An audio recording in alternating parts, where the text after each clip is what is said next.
টুনি পাখি একদিন একটি হাঁসের দেয়া ডিম সহ একটা ছোট্ট বাসা নিয়ে দেখতে থাকে।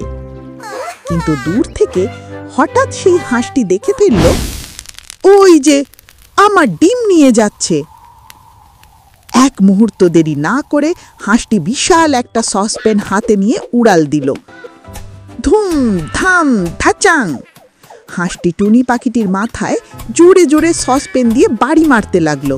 মাথা ঝাঁকিয়ে টুনি পাখিটি বেহুশ হয়ে গেল, আর হাঁসের ডিম থাকা বাসাটি হাত থেকে পড়ে জমিনে গড়িয়ে পড়ল।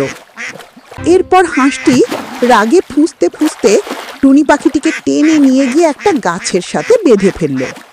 তারপর একটা চেয়ারে বসে শুধু রাগ করতে লাগলো। আমার ডিম চুরি করবে? টুনি পাখি ফালকনকে ফোন দিল। সব ঘটনা শুনে ফালকন রাগে গরম চা খাওয়া বাদ দিয়ে বাইকে চড়ে দ্রুত চলে এলো। হাঁস আর ফালকনের মধ্যে শুরু হলো তুমুল লড়াই।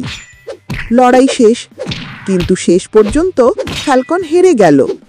এবার টুনি পাখি আরেকজনকে ফোন করলো, ঈগল পাখিকে। সব শুনে ঈগলও রাগে কাঁপতে লাগলো। সঙ্গে সঙ্গে একটি উট পাখির পিঠে চড়ে দ্রুত ছুটে এলো হাঁসের দিকে।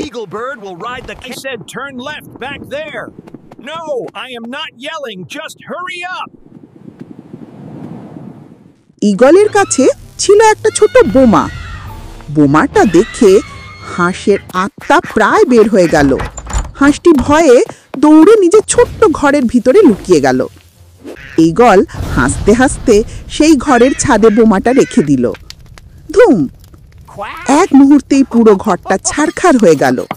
হাঁসটি কালো কুটকুটা হয়ে ধোঁয়া উঠতে উঠতে বের হলো।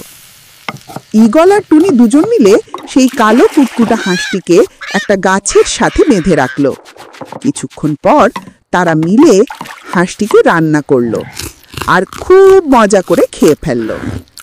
পেট ভরে খাওয়া শেষে দুজনেরই তীব্র ঘুম চলে এলো, আর শান্ত জঙ্গলে শুধুই শোনা যাচ্ছিল ঘুমের গড়গড় শব্দ। বন্ধুরা, ভিডিওটি যদি ভালো লাগে তাহলে লাইক করো, কমেন্ট করে জানাও, আর আমাদের চ্যানেলটি সাবস্ক্রাইব করতে ভুলবে না।